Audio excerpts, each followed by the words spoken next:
Ja, moram reči, da je bilo kar kaotično ta teden, ker sem celo leto treniral za to evropsko prvenstvo, potem pa dan pred tekmo poškodba, ko sem žal mogel spustiti prve dve tekmi in me je kar bolelo, vsaj naši fantje bolj podelili, ko je bilo nekaj več veselja.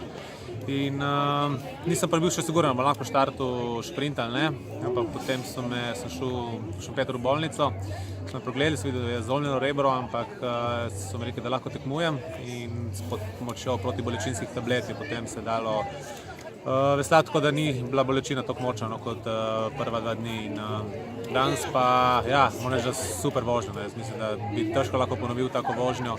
Vse je bilo perfektno, tudi potem skoraj za 2 sekundi zmagal in najlepše, da lahko doma zmagam na Soči, že drugič zdaj, tako da super.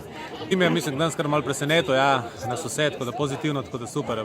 4 Slovenci mi v prvih 5, lahko je bilo še malo boljše, Francoz malo pokvaril veselico, ampak glej.